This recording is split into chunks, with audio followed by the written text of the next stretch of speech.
Praise the Lord. 1 ശമൂവേൽ പ്രവാചകന്റെ പുസ്തകം 23-ാം അധ്യായം 1 മുതൽ 29 വരെയുള്ള തിരുവചനങ്ങൾ. അനന്തരം ഫെലിസ്ത്യർ കെയീലയുടെ നേരെ യുദ്ധം ചെയ്യുന്നു എന്നും അവർ കളങ്ങളിൽ കവർച്ച ചെയ്യുന്നു എന്നും ദാവീദിന് അറിവ് കിട്ടി. ദാവീദ് യഹോവയോട്, ഞാൻ ഈ ഫെലിസ്ത്യരെ ചെന്ന് തോൽപ്പിക്കണമോ എന്ന് ചോദിച്ചു. യഹോവ ദാവീദിനോട്, ചെന്ന് ഫെലിസ്ത്യരെ തോൽപ്പിച്ച് കെയീലയെ രക്ഷിച്ചു കൊള്ളുക എന്ന് കൽപ്പിച്ചു. എന്നാൽ ദാവീദിന്റെ ആളുകൾ അവനോട്, നാം ഇവിടെ യഹൂദയിൽ തന്നെ ഭയപ്പെട്ട് പാർക്കുന്നുവല്ലോ, പിന്നെ കെയീലയിൽ ഫെലിസ്ത്യരുടെ സൈന്യത്തിന്റെ നേരെ എങ്ങനെ ചെല്ലും എന്ന് പറഞ്ഞു. ദാവീദ് വീണ്ടും യഹോവയോട് ചോദിച്ചു. യഹോവ അവനോട്, എഴുന്നേറ്റ് കെയീലയിലേക്ക് ചെല്ലുക, ഞാൻ ഫെലിസ്ത്യരെ നിന്റെ കയ്യിൽ ഏൽപ്പിക്കുമെന്ന് അരുളി ചെയ്തു. അങ്ങനെ ദാവീദും അവന്റെ ആളുകളും കെയീലയിലേക്ക് പോയി ഫെലിസ്ത്യരോട് പൊരുതി അവരുടെ ആടുമാടുകളെ അപഹരിച്ച് അവരെ കഠിനമായി തോൽപ്പിച്ച് കെയീല നിവാസികളെ രക്ഷിച്ചു.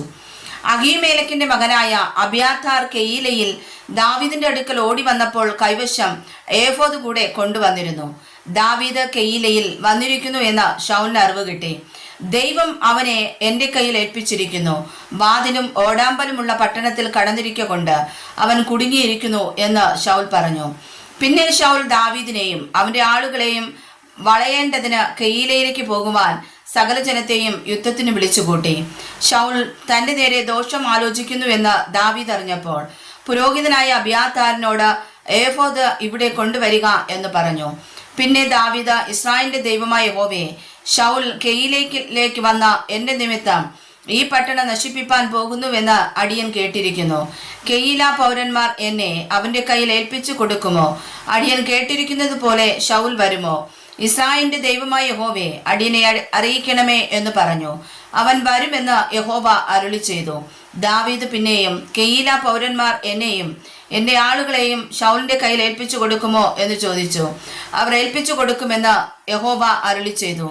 അപ്പോൾ ദാവീദും 600 പേരോളം ഉള്ള അവന്റെ ആളുകളും കെയീലയെ വിട്ട് പുറപ്പെട്ട് തരം കണ്ടെടുത്ത് സഞ്ചരിച്ചു. ദാവീദ് കെയീല വിട്ട് ഓടിപ്പോയി എന്ന് ശൗൽ അറിഞ്ഞപ്പോൾ അവൻ യാത്ര നിർത്തിവെച്ചു. ദാവീദ് മരുഭൂമിയിലെ ദുർഗങ്ങളിൽ താമസിച്ചു. സീഫ് മരുഭൂമിയിലെ മലനാട്ടിൽ പാർത്തു. ഇക്കാലത്തൊക്കെയും ശൗൽ അവനെ തിരഞ്ഞുകൊണ്ടിരുന്നു. എങ്കിലും ദൈവം അവനെ അവന്റെ കയ്യിൽ ഏൽപ്പിച്ചില്ല. തന്റെ ജീവനെ തേടി ശൗൽ പുറപ്പെട്ടിരിക്കുന്നു എന്ന് ദാവീദ് കണ്ടു. അന്ന് ദാവീദ് സീഫ് മരുഭൂമിയിലെ ഒരു കാട്ടിൽ ആയിരുന്നു.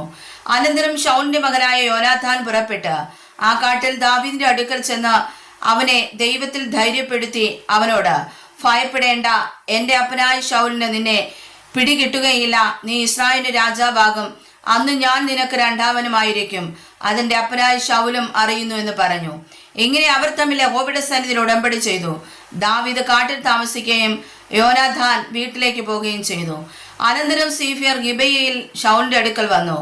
ദാവീദ് ഞങ്ങളുടെ സമീപം മരുഭൂമിക്ക് തെക്കുള്ള ഹഗീല മലയിലെ വനദുർഗങ്ങളിൽ ഒളിച്ചിരിക്കുന്നു. ആകയാൽ രാജാവെ, തിരുമനസ്സിലെ ആഗ്രഹം പോലെ വന്നുകൊള്ളേണം.